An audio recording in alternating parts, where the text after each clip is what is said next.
Student, स्वागत है आप सभी का हमारे और आपके इस प्यारे से यूट्यूब चैनल मृत्युंजय एकेडमी पर।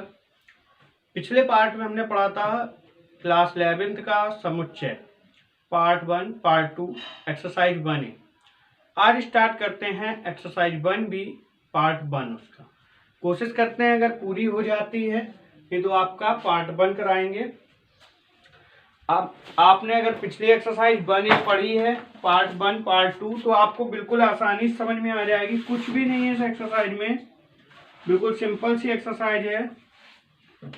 इसके फर्स्ट क्वेश्चन में बोला है निम्नलिखित समुच्चयों में कौन से समुच्चय परिमित तथा अपरिमित हैं। परिमित तथा अपरिमित समुच्चय बताइए। तो हमने आपको पार्ट 1 में डिफाइन किया था कि परिमित और अपरिमित समुच्चय क्या होते हैं। ठीक है, याद है आप लोगों को? अगर पढ़ा होगा तो याद होगा। सुन लीजिए, परिमित वे समुच्चय जिनमें अवयवों की संख्या एक लिमिट में हो, एक सीमा में हो, परिमित समुच्चय। और जिसमें अवयवों की संख्या कोई सीमा में ना हो, वो क्या कहलाता है? अपरिमित समुच्चय। जैसे इन्होंने फर्स्ट क्वेश्चन पूछा है, कह रहे हैं बताइए भाई सप्ताह के दिनों का नाम का समुच्चय। सप्ताह के दिनों के नाम का समुच्चय। तो बेटा आप लोगों को पता है कि एक सप्ताह में कितने दिन होते हैं? हाँ, 7 दिन। अब 7 के बाद क्या 8वां दिन आप ला सकते हैं? नहीं ला सकते, फिक्स है। यानी ये समुच्चय कैसा होगा? परिमित होगा। अगर आपसे कह दें x सच दैट x एक विषम संख्या। अब बेटा विषम संख्याएं तो अनंत तक होती हैं, तो ये कैसा हो जाएगा? अपरिमित यानी इनफाइनाइट। ठीक है, फिर 1 2 3 डॉट डॉट डॉट डॉट 100 तक।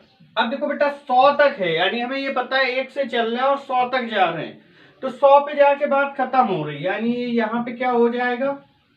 परिमित। The number x such that x belongs to n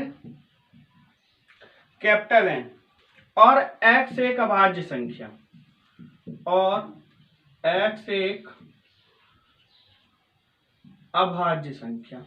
अब बेटा देखो अभाज्य संख्या बिलोंग्स टू n है, अभाज्य संख्या कोई लिमिट नहीं दी है, कहीं तक भी हो सकती है, तो ये कैसा हो जाएगा? अपरिमित। फिर कहा है जैसे x सच दैट x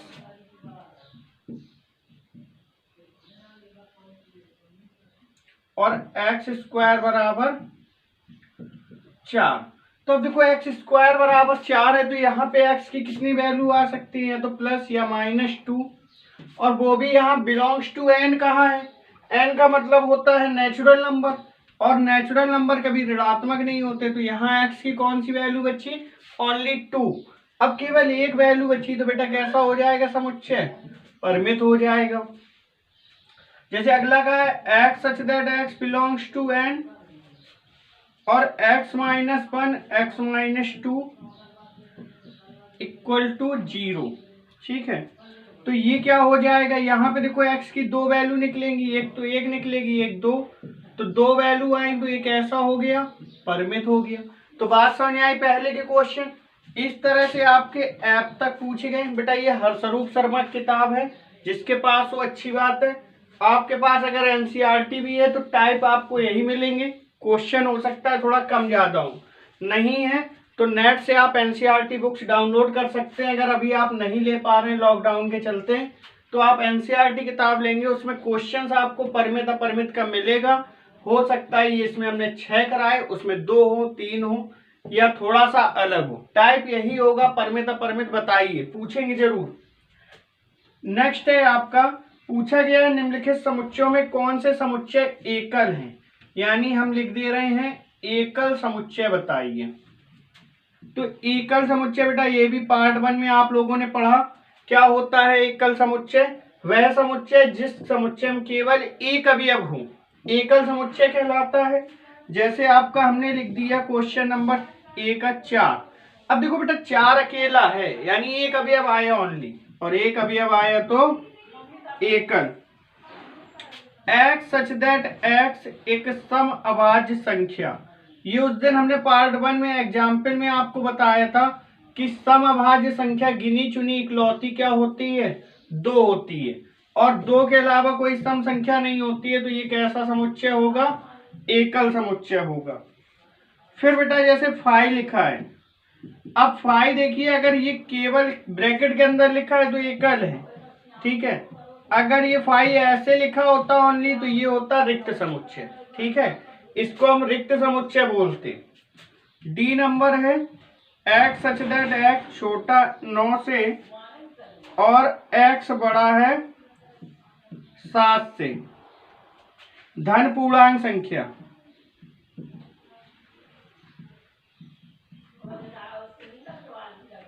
अब देखो 7 से बड़ा है 9 से छोटा है, तो 8 आएगी केवल एकमात्र संख्या, और ये कैसी होगी? एकल होगी, ठीक है। ई नंबर है इसका 3,2। अब देखो बेटा इसमें 2 अवयव आ गए, तो ये एकल नहीं होगा, एकल नहीं होगा। फिर दिया है जैसे x such that x square बराबर 16, तो x स्क्वायर बराबर 16 है, तो x बराबर प्लस माइनस 4 आएगा, यानी 2 अवयव आ गए, तो ये भी आप क्या कहोगे? एकल नहीं होगा। तो आप पहले और दूसरे नोट कर लो, इसके आगे चलते हैं। चलिए देखिए भाई, कह रहे परिमित और अपरिमित फिर से पूछ लिया। कह रहे वर्ष के महीनों का, वर्ष में कितने महीने होते हैं? 12। अब 12 महीनों में क्या है? ये एक लिमिटेड है, तो ये बेटा कैसा हो जाएगा? परिमित हो जाएगा, ठीक है। कह रहे 100 से बड़े धन पूर्णांकों का समुच्चय, तो 100 से बड़े धन पूर्णांक कैसे होंगे? पता नहीं कितने हो, तो ये तो अपरिमित हो जाएगा। फिर कह रहे 99 से छोटे, तो यहाँ एक लिमिट है, हम कितने भी जाएं 99 ज्यादा नहीं जाएंगे, तो ये कैसा हो जाएगा? परिमित हो जाएगा। एक्स अक्ष के समांतर, मान लो ये आपका एक्स एक्स डैश अक्ष है, ये वाई वाई डैश, ऐसे ऐसे ऐसे इधर कितनी भी रेखाएं खींच सकते हैं, अनंत। तो अनंत से बना हुआ अपरिमित। कह रहे अंग्रेजी वर्णमाला के अक्षरों का, तो अंग्रेजी वर्णमाला में कितने अक्षर होते हैं? 26, इससे ज्यादा हो ही नहीं सकते, तो परिमित। फिर कह रहे उन संख्याओं का समुच्चय जो 5 के गुणज हैं, तो 5 के गुणज 5 से लेके अनंत तक हो सकते हैं, तो ये कैसा हो जाएगा? अपरिमित।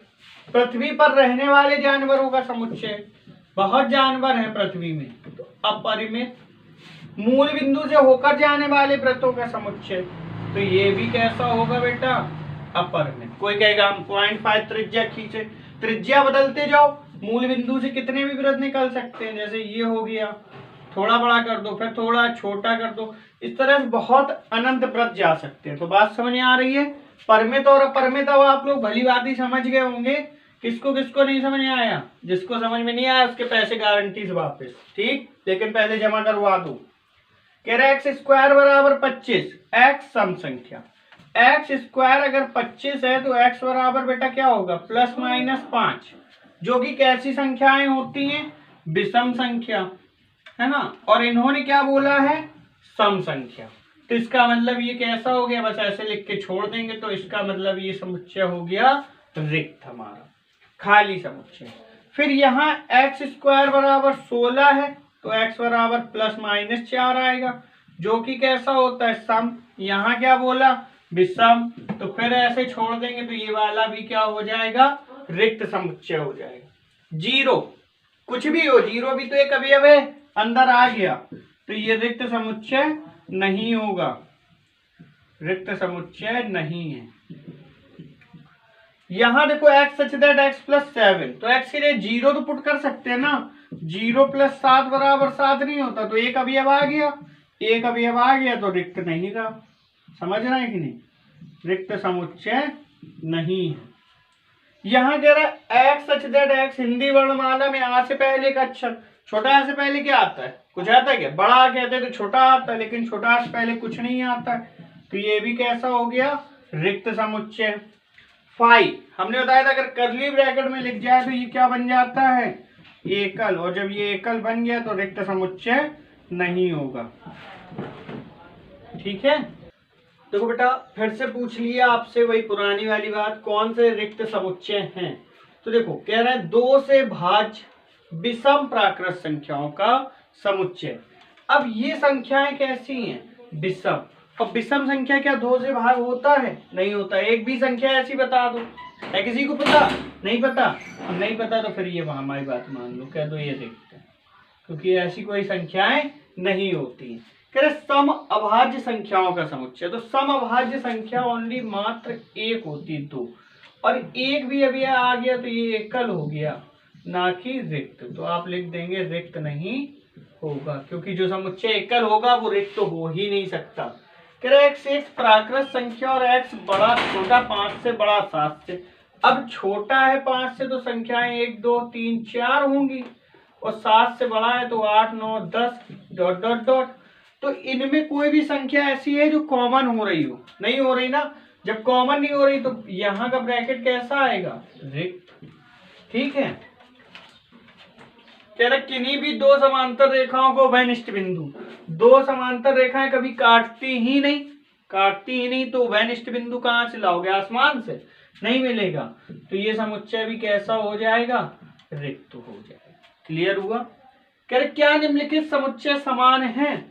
अब समुच्चय समान है तो देखो बेटा यहाँ 3 2, इसका अगर शॉर्ट फॉर्म लिखेंगे तो 3 2, और इसके गुणनखंड करोगे तो ये आएगा 3x - 2x + 6 बराबर 0, x - 3 - 2 x - 3, तो x - 3 x - 2 बराबर 0, यानी x बराबर 3 और x बराबर 2। दो मान इससे भी मिले तो ये सब कैसे होंगे?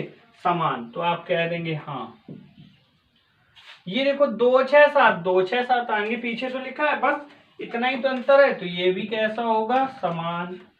ABC ABC ABC ABC ये भी समान। सरल सरल है। अब फॉलोइंग देखो FOLW, 4 अक्षर बन रहे हैं। FOLW 4 अक्षर हैं।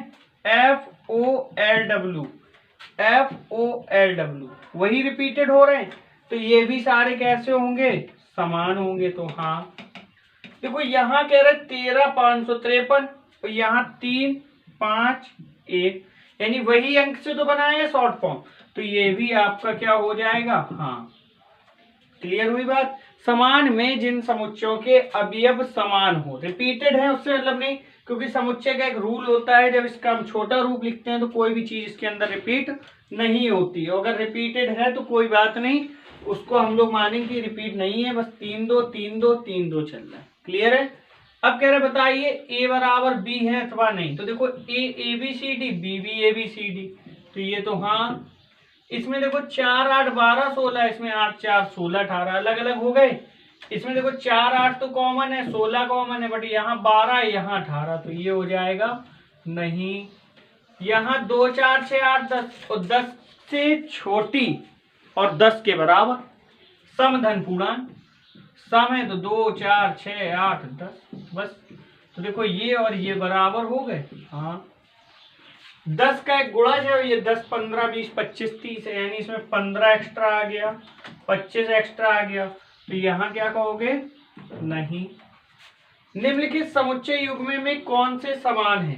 देखो एलॉय ALOY, यहाँ ALOY दोनों बराबर बराबर आ रहे हैं, तो ये समान हो जाएगा। हाँ यहाँ कह रहे हैं n such that n belongs to z और n स्क्वायर छोटा बराबर 4, तो n बराबर ±2 हो गया। ठीक है। z का मतलब क्या है? यहाँ पे ऑल नंबर्स। ठीक है। और यहाँ रियल नंबर्स x² - 3x + 2, तो इसके गुणनखंड करोगे ये हो जाएंगे x common x - 2 -1 common x - 2, तो x - 2 x - 1, तो यहाँ पे मान मिले 2 और 1, यहाँ मिला ±2, बराबर होंगे क्या? नहीं होंगे। क्लियर हुई बात? इतनी बात समझ में आई? अब चलते हैं, एक 9वां क्वेश्चन और है आपका, लास्ट क्वेश्चन है। उसमें भी यही पूछा है, दिए हुए समुच्चयों के समान समुच्चयों का चयन कीजिए। ठीक है। हम लिख रहे हैं आपके सामने क्वेश्चन, बिल्कुल छोटा सा भी है।